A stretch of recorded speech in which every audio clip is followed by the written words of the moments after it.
Senhor. Vamos abrir nossas Bíblias no livro de Gênesis, capítulo de número 2.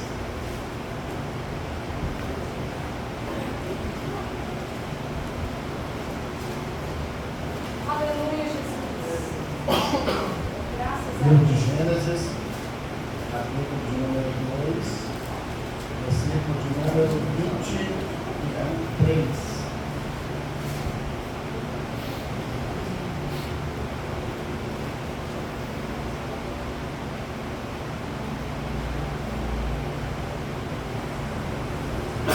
Amém? A palavra de Deus nos diz assim: e disse Adão: esta é agora osso do meu osso e carne da minha carne.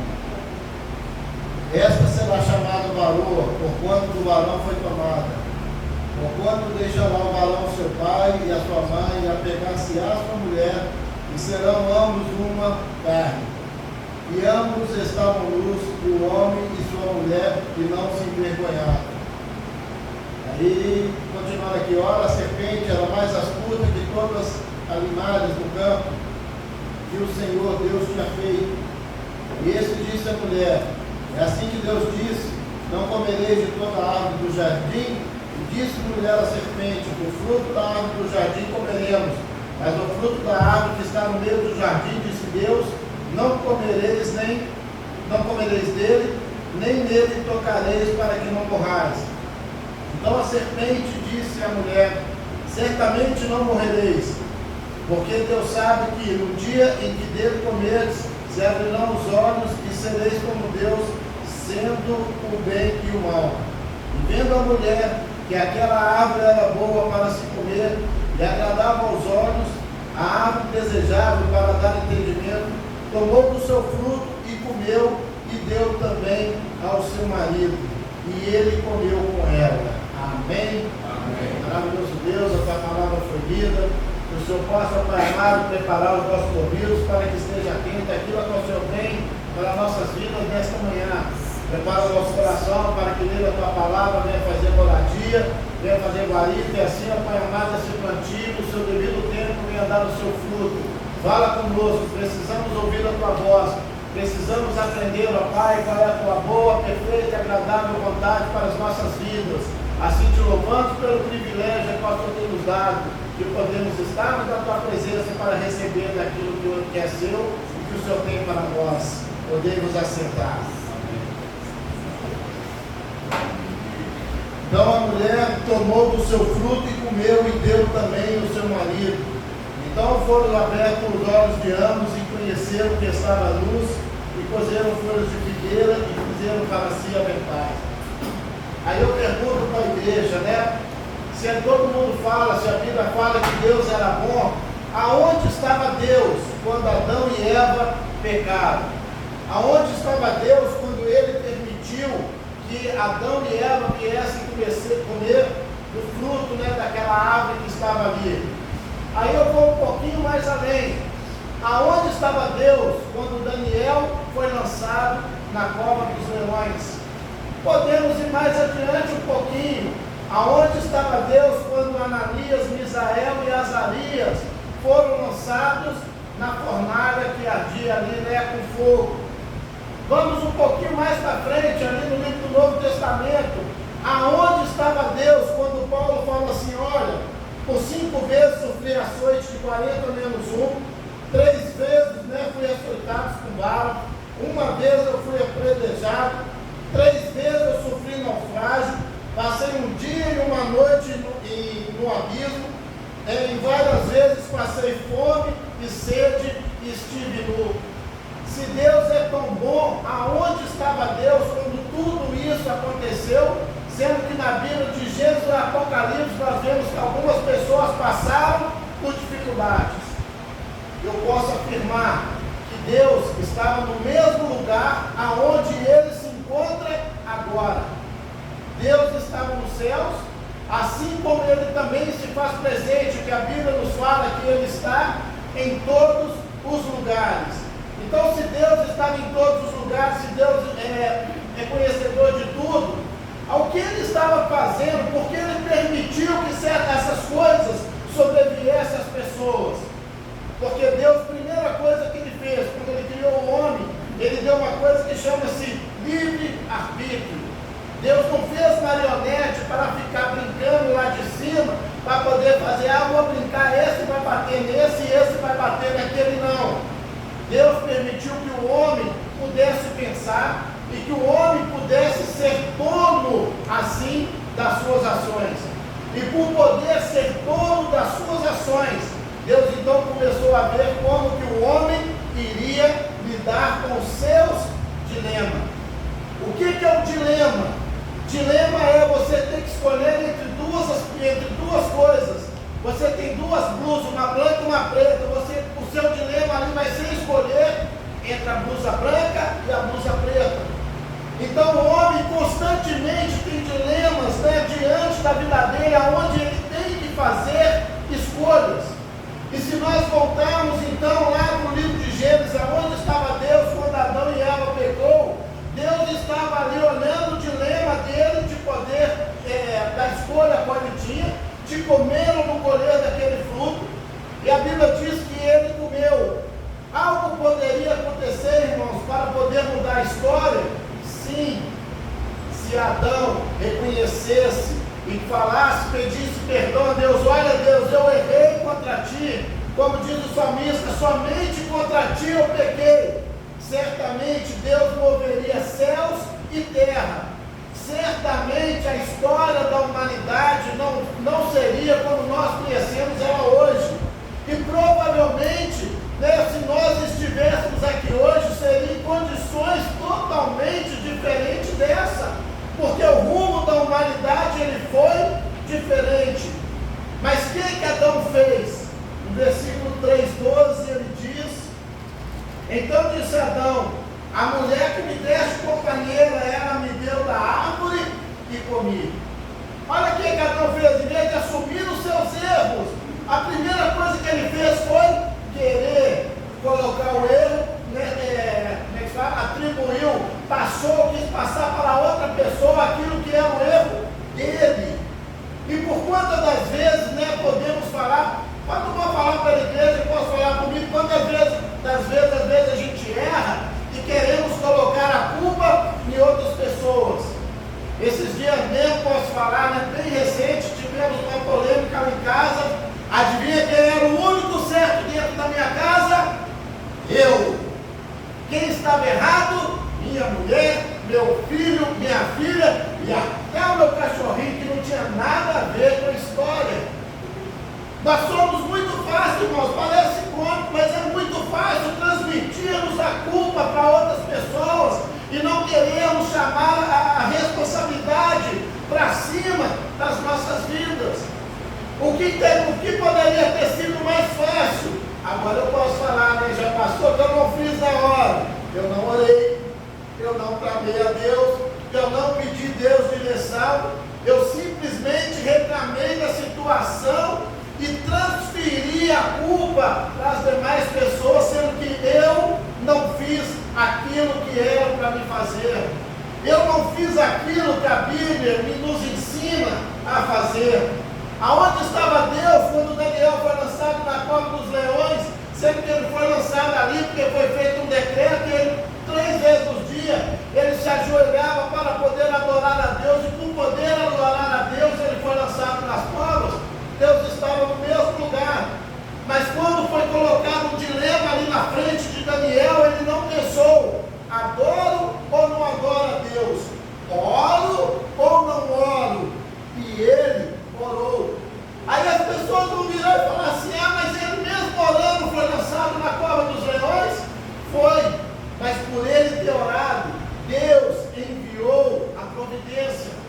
A Bíblia diz, né, que Daniel passou ali, e quando chega de manhã cedo, o rei chega ali, Daniel, porventura o Deus a quem tu continuamente serves, poderia ter te livrado dos leões? Daniel chega lá de dentro, rei, fica tranquilo, chefe, estou aqui, o leão não fez nada comigo não. Aí você vai pegar aquelas pessoas incrédulas e vai falar assim, tá vendo, porque não tinha nada. Mas quando nós vemos no decorrer da história de Daniel, aqueles mesmos que intentaram contra a vida dele, a Bíblia diz que eles também Daniel foi tirado da cova, e E essas outras pessoas foram lançadas. E a Bíblia diz que o quê? Antes deles encostarem os pés no chão, eles foram estraçalhados pelos leões. Por que Daniel não aconteceu nada, aqueles homens foram estraçalhados? Daniel orava. Onde estava Deus, né? Aleluia. Quando Ananias, Misael e Azarias foram lançados ali na fornalha que arde com fogo, no mesmo lugar que ele estava. A diferença era que esses três jovens tinham intimidade com Deus, e não como o pastor falou, né? Eu vejo como Deus é maravilhoso, como o pastor falou no início do culto. Eles não quiseram se misturar com as demais pessoas. Olha, eu vou ficar firme com Deus. E por ficarem firme com Deus, né, foi permitido que eles foram lançados ali na cova dos leões. E o que aconteceu? Quando eles foram lançados ali na fornalha. E o que aconteceu quando eles foram lançados na fornalha? O rei de repente para, olha, chama todo mundo, oh, vem cá, é eu que estou ficando doido? Olha lá, nós não lançamos 3 pessoas na fornalha, por que agora eu estou vendo 4? E olha só, o quarto tem a aparência de um quê? De um quê? De um quê? Deus. A Bíblia fala Deus. O rei ali, ele se considerava um Deus, mas ele viu que aquele que estava ali na fornalha verdadeiramente tinha a aparência de Deus, tinha a aparência daquilo que ele achava que ele era. Olha como que Deus é detalhista em falar, em fazer, como ele nos mostra as coisas na Bíblia. Então, quando teve ali o dilema, né, desses 3 homens que se misturaram ou não se misturar, eles escolheram bem o lado a qual eles foram. Aí, como nós falamos, chegamos lá no livro do Novo Testamento de Paulo, quando ele diz, será que precisava? Paulo estava fazendo ali a obra, como diz ele, né? Aquele que pediu cartas para poder lançar aqueles da seita, como ele diz ele, encarcerá-los, levar eles para a prisão, levar aquelas pessoas para serem açoitados. Ele vira e fala assim, olha, por 5 vezes sofri açoite 40 menos 1, 3 vezes eu sofri açoite com vara, 1 vez eu fui apedrejado, 3 vezes eu sofri naufrágio, 1 dia e 1 noite no abismo, fome, sede, nudez. Será que ele precisava ter passado tudo aquilo, sendo que ele estava fazendo aquilo que o Jesus havia pedido para que ele fizesse? Aí as pessoas vão virar e falar assim, que Deus então é esse que permitiu que ele passasse por tais coisas? Olha, Paulo tinha a escolha de fazer aquilo que era a vontade de Deus ou de não fazer. Foi colocado ali, né, quando ele teve de frente do dilema qual estava diante da vida dele, ele escolheu aquilo que ele tinha que fazer. E se nós olharmos, olha que interessante, 3 vezes ele sofreu naufrágio, nenhuma das 3 ele morreu, sendo que Deus fala que as pessoas que estavam no navio com ele foram salvos, por causa de quem? Por causa da vida dele que estava naquele navio. E quando eu vejo tudo isso acontecendo, eu vejo o inimigo se movendo com fúria contra uma pessoa, querendo fazer ela parar, e essa pessoa não para na jornada dela. Essa pessoa, diante de todos os dilemas que é colocado diante da vida dela, ela escolhe um, agarra nele e permanece firme diante daquilo que ela escolheu, que foi fazer a vontade de Deus. Não importa o que acontecesse, não importa o que ele sofria. E se nós formos olharmos lá na frente, no final da vida dele, ele fala algo, né, que foi, na minha opinião, para mim, algo tremendo. Combati o bom combate, encerrei a carreira e guardei a fé.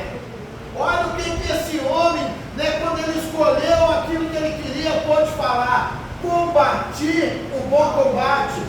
Aí voltamos para as nossas vidas. Será que combatemos essa semana eu não combati um bom combate, fraquejei, mesmo querendo servir a Deus, mesmo querendo buscar a Deus, mesmo conhecendo a palavra de Deus, mesmo tendo intimidade com Deus. Em algum momento eu fraquejei. Coisas que é passível de acontecer com os homens, né? Como se diz, eu não sou aquele super-herói que se planta lá fora, né? O Superman, o Homem de Aço, é o fulano que faz isso, é aquilo, não. Eu sou uma pessoa normal, sujeita a erros, e que eu falo assim, que infelizmente eu erro ainda diante da presença de Deus, e quando eu vejo isso, eu fico triste por mim, porque a Bíblia me mostra que eu tenho que fazer com que Deus se alegre no meu caminhar, e infelizmente alguns momentos da minha jornada, o meu Deus, em vez de se alegrar com a minha presença, Ele se entristece, porque na minha fraqueza, às vezes eu não coloco Ele na frente de tudo, e faço igualzinho Adão fez. Como se diz, muitas das vezes, né, a história, ela só se repete, só se mudam os personagens.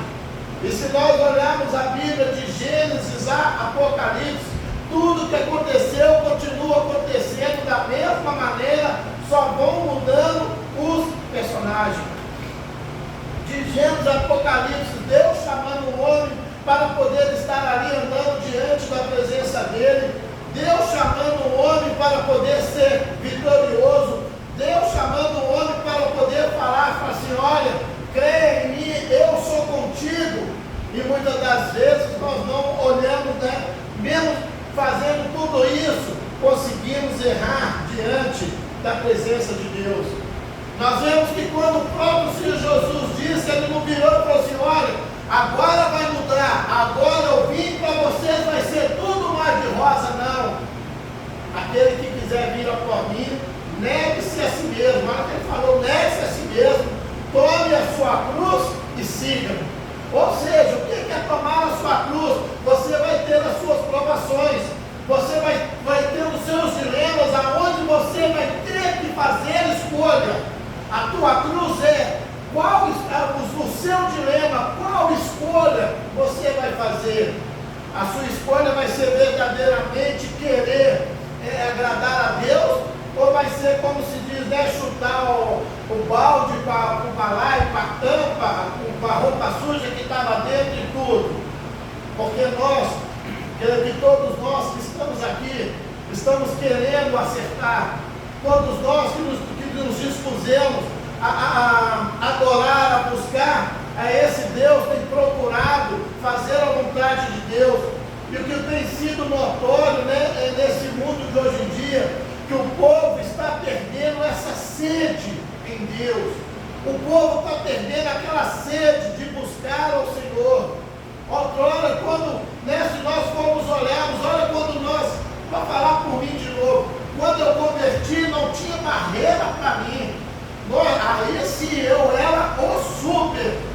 Tudo que eu via que Deus falava, eu ia lá, fazia, sem pensar, sem pestanejar meia vez, em tudo, né? Naquele primeiro amor, Deus verdadeiramente era tudo na minha vida. E o bacana disso tudo, de que quando Deus verdadeiramente Deus era tudo na minha vida, algumas coisas aconteceram no decorrer dessa jornada que Ele me mostrou depois. Um certo dia, eu estava andando com meu óculos, olhei e falei assim, Deus é um Deus que cura, eu não preciso dessa porcaria aqui mais não. Eu peguei aquele óculos e joguei fora. Aí as pessoas, aí eu vejo e falo assim hoje, não, que maravilha, Jesus, eu usava óculos quando eu tinha lá meus 20 anos, joguei fora, aí fiquei 30, 40, lá na casa dos filhos, fiquei 30 anos praticamente sem precisar do óculos, né? E não fez falta nenhuma, sendo que eu já usava lá com os 20. Aí chegou agora com 50, vou falar, nem lembro, creio que eu não orei a Deus para poder, né, ficar sem. Eu não creio não, eu tenho certeza que eu não orei. Mas se Deus permitiu, irmãos, é porque Ele me mostra que o tempo passa, as coisas vão se mudando, e até o nosso corpo, as coisas já não vão ser mais as mesmas. É como uma fruta, né? ela chega ali, nasce aquela florzinha, ela começa, ela amadurece, mas vai chegar um tempo que ela vai acontecer. Então Deus, diante disso, Ele começa a me mostrar que as coisas passam. Então é assim como nós precisamos viver o nosso hoje. Nós precisamos ver agora qual o dilema que está sendo colocado ali diante das nossas vidas. Será que nós estamos verdadeiramente vivendo a vida de Deus? Aonde diz, Romanos 8, todas as coisas cooperam para o bem daqueles que amam a Deus e que andam segundo o seu propósito. Então, às vezes, Deus está usando esse óculos aqui. Se todas as coisas cooperam para o bem daqueles que amam a Deus, vamos colocar, será que não era porque o dia que eu fui fazer o exame era para me entregar para aquela pessoa que estava lá?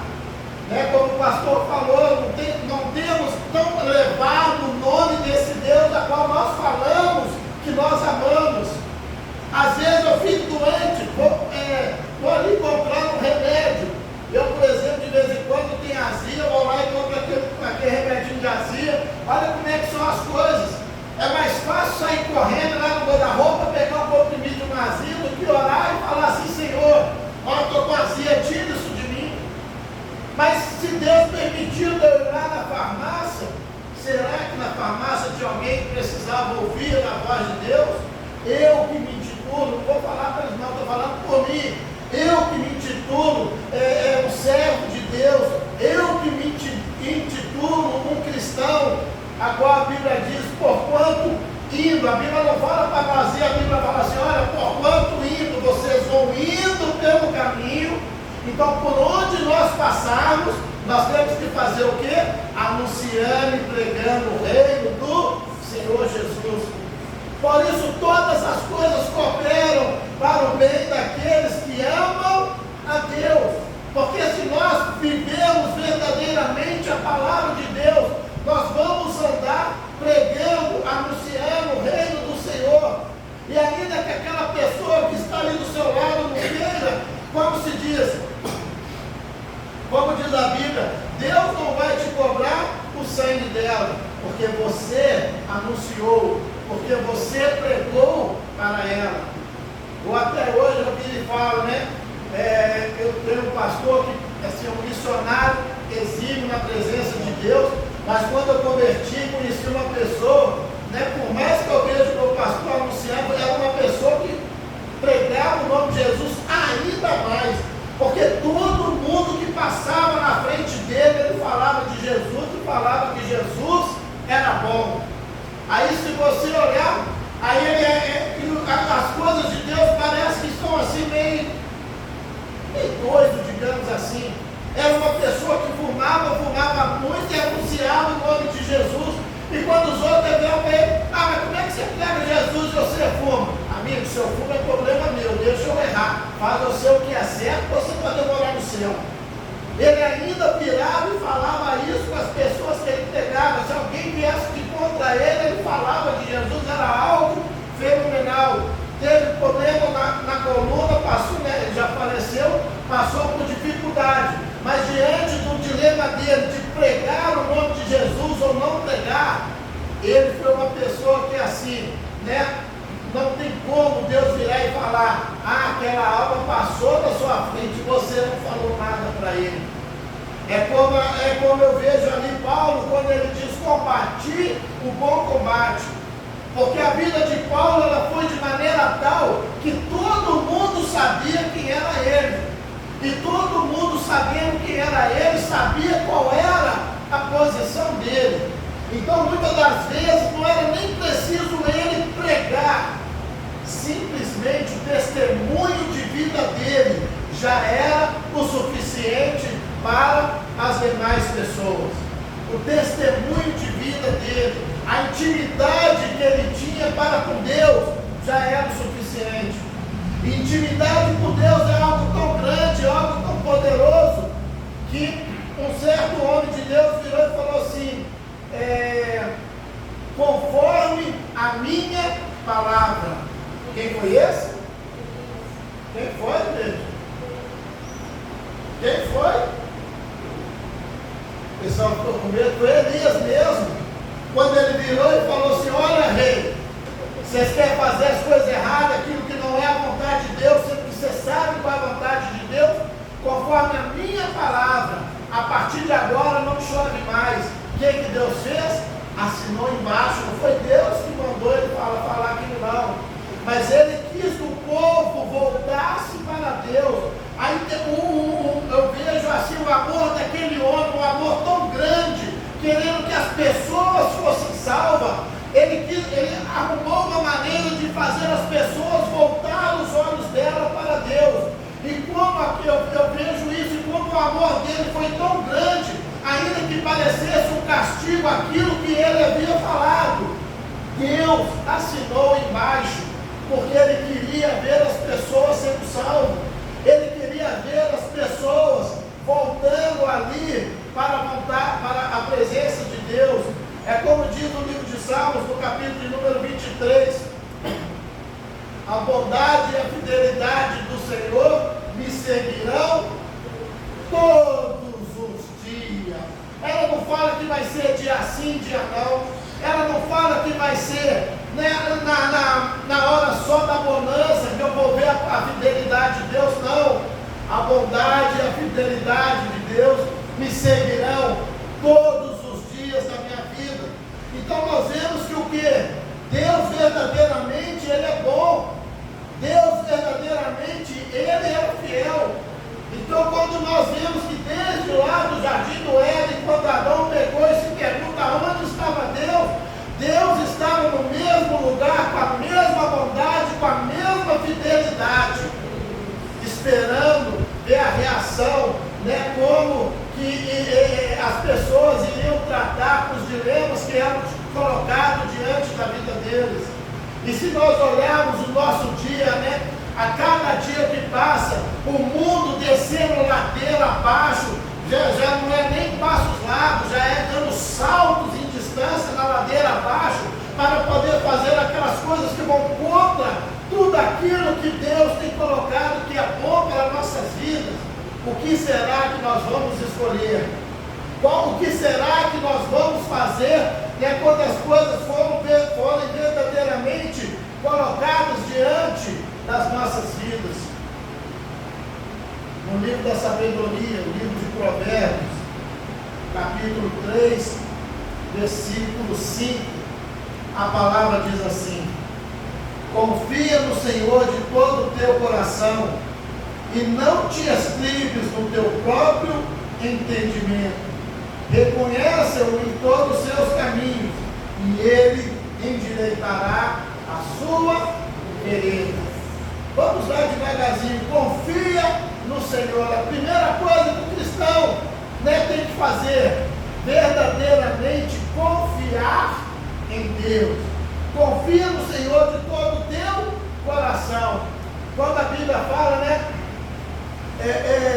para confiar de todo o coração, qual que é o significado da palavra misericórdia? Todo mundo clama quando tem alguma dificuldade. O nome misericórdia são duas palavras: misericórdia, misericórdia. E o que quer dizer misericórdia? Nós falamos que Deus é misericordioso. Deus tem miséria no coração, miséria no sentido de que não guardar no coração dele. Vou falar, né? Olha que maravilha, Deus não guardou nele o coração, meu erro que eu tive semana passada, bem fresquinho para falar assim, né? É um erro bem fresquinho, Deus não guardou aquilo. Então ele começa a nos mostrar: olha, confia no Senhor de todo o teu coração, que o nosso coração não venha ter restrição para as coisas de Deus, para que nós possamos verdadeiramente crer, verdadeiramente confiar na palavra dele, verdadeiramente falar assim: não, verdadeiramente Deus é fiel para cumprir tudo aquilo que ele disse. E não te estribes no seu próprio entendimento. O que é estribar no teu próprio entendimento? É para quando nós fazemos as nossas vontades. É quando eu disse: ao momento ao qual eu deveria estar agradando a Deus, Deus tem se entristecido porque eu ando pelos meus caminhos. Quando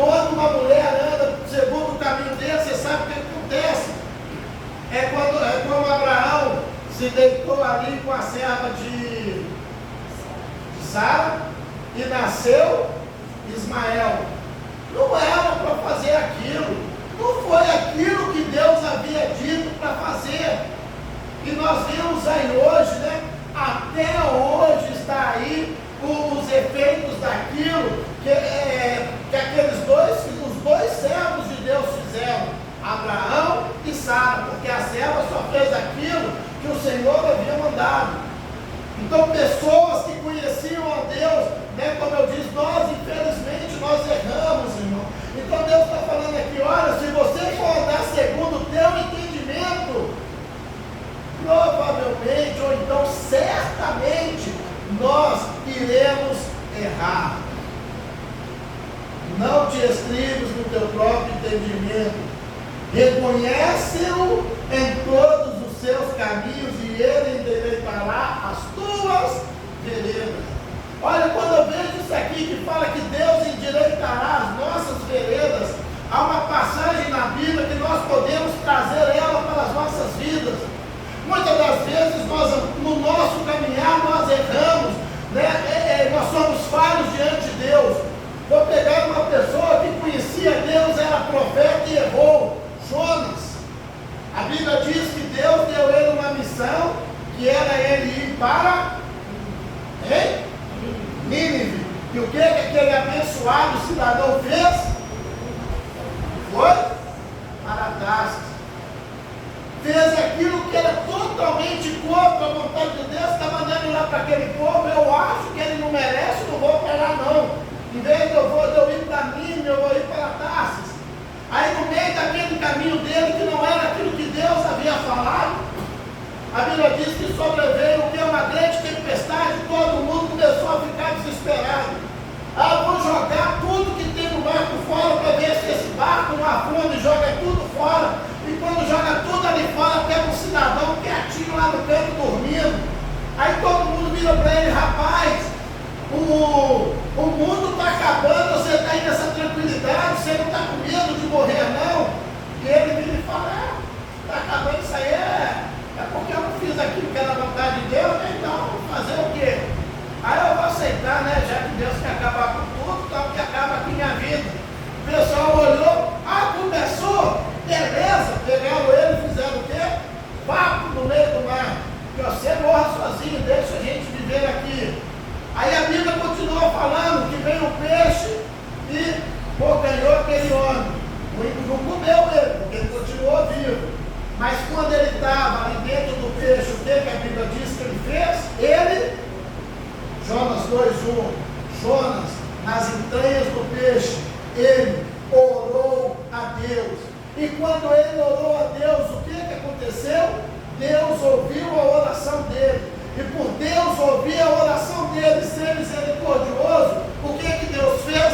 Largou, fez com que ele conseguisse chegar numa praia para poder continuar a jornada a qual Deus havia dado para ele fazer. E quando eu me deparo com isso, eu começo a ver então o que Deus tem para as nossas vidas. Porque quando nós somos falhos, quando nós erramos, se nós pararmos e pedirmos perdão a Deus, Deus ele é fiel, Deus ele vai ouvir, como diz a Bíblia, né? Os ouvidos de Deus não estão agravados para que não possam ouvir a nossa oração, nem as suas mãos encolhidas para que não possa nos levantar, para que não possa nos colocar de pé, para que não possa nos colocar novamente no caminho a qual ele designou ali para que nós viéssemos a trilhar para com ele. Mas para isso é preciso nós reconhecermos o nosso erro, né? Nós fazemos, né, como diz lá no livro de Provérbios, não andar segundo os nossos próprios caminhos, reconhecendo o Senhor que Ele vai endireitar esses caminhos nossos, que quando nós queremos andar por nós mesmos, nos leva por caminho mau. Por isso que se Adão lá no Éden, desde lá do começo, em vez de querer atribuir a culpa a outra pessoa, ele pedisse perdão e orasse a Deus, a história da humanidade seria diferente. A história, né, da vida até de Judas, eu entreguei o mestre, o que eu vou fazer agora? Eu vou suicidar, eu vou morrer. A Bíblia nos mostra que se eles verdadeiramente se arrependessem, pedissem perdão, Deus iria perdoar ele, porque era preciso que Jesus passasse por tudo aquilo. Ele não entendeu, né, de que até no erro dele, como diz a Bíblia, todas as coisas cooperam para o bem daqueles que amam a Deus. Até o erro dele contribuiu para que a obra do Senhor pudesse chegar aonde Deus queria. Mas quando ele esteve ali de frente do dilema, ele escolheu fazer o errado. Nem parece que ele esteve ali com Jesus, aprendendo que tinha que orar, vendo Jesus orar em todos os lugares. Quando Jesus falava, Pai, eu oro assim para que todo mundo veja o que eu estou falando, e quando nós falamos, o Senhor ouve. Nem parece que ele escutou isso, irmãos. E assim, muitas das vezes, somos nós. Nem parece que nós conhecemos a palavra de Deus.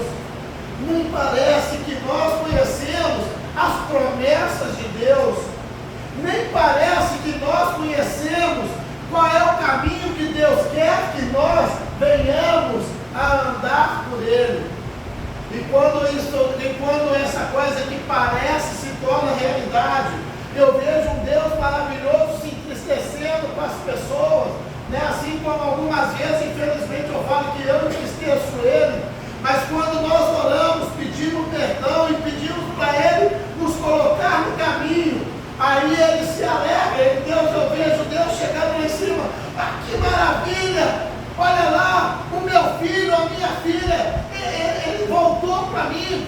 É como aí o filho pródigo. Nós somos os verdadeiros filhos pródigos, andamos por um caminho tortuoso, mas quando nós voltamos para o Pai, a primeira coisa que Ele faz é uma festa, porque voltamos para diante da presença dEle. E depois da festa, irmão, tem o quê? Bonança, alegria. É isso que Deus está querendo nos mostrar que Ele tem para as nossas vidas. Mas para isso é preciso de que quando nós estivermos de frente do dilema, né, lembrarmos dessa palavra de hoje e falar assim, Deus, qual é o caminho a qual eu devo seguir? É como a Bíblia diz, no mundo tem dois caminhos, um vai te levar para salvação, o outro vai te levar para perdição. Ou seja, o nosso dilema, e olha que coisa boa, só tem dois, irmãos. Imagina se tivesse 10. Porque a Bíblia diz que o diabo vem, né, contra nós, e quando o Senhor chegar perto, o diabo foge por 7. O diabo acha até 7 caminhos para poder fugir. Mas diante das nossas vidas, dentro dos nossos dilemas, é colocado 2 caminhos. Uma escolha simples: fazer a vontade de Deus ou não fazer a vontade de Deus. Andar conforme a vontade de Deus, andar conforme a nossa vontade. Ouvir a Deus, ou ouvir o homem, ou até mesmo ouvir a nós mesmos. Saul ouviu os moços e fez aquilo que Deus não havia falado que era para fazer. Não exterminou com tudo como Deus falou, porque ouviu as outras pessoas. Mas aí quando eu falo Deus, lembro do meu dilema na casa da semana, eu ouvi a mim mesmo, quando foi mais fácil eu atribuir os erros.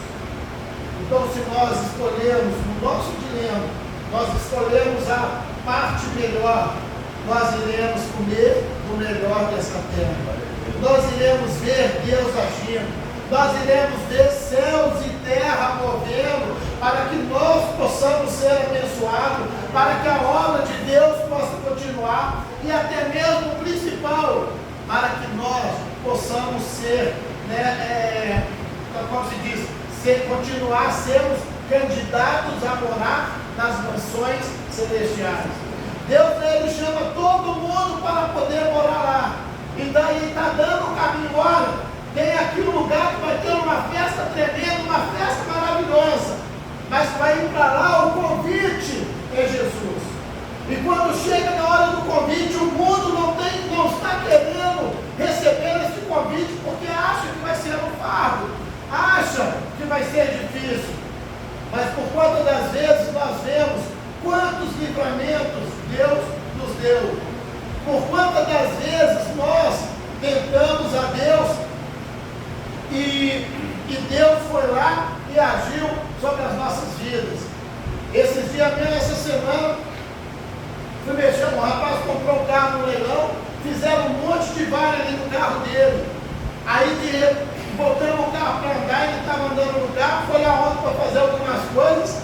A hora que eu olho a suspensão dele, eu falo assim, fulano, olha aqui, está faltando um parafuso.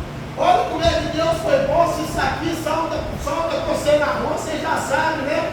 Caixão e cala preta, você estava no vinagre. Vi aquilo, fizemos o serviço todo no carro, peguei a roda, montei no lugar. Aí na hora que eu vou lá baixar o carro, Deus me lembrou, você não botou o parafuso que você viu lá não. Aí eu chamei o rapaz e falei, seu fulano, não te falei do parafuso, por que você não me lembrou dele?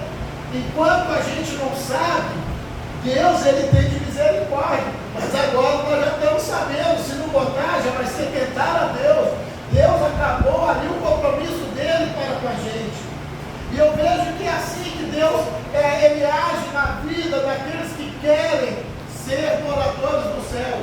Quando a pessoa ainda não sabe algo, Deus pela infinita misericórdia quer mostrar a ela o caminho certo e segura ela pelas mãos. Mas depois que Deus já mostrou qual é o caminho certo, aí somos nós que temos que fazer a escolha. Aí somos nós que vamos saber se vamos obedecer a Deus ou se nós vamos tentar a Deus. Se você crê nessa verdade, comece agora a entrar diante da presença de Deus. Precisamos muitas das vezes pedir perdão a Deus, até mesmo pela nossa incredulidade. Precisamos pedir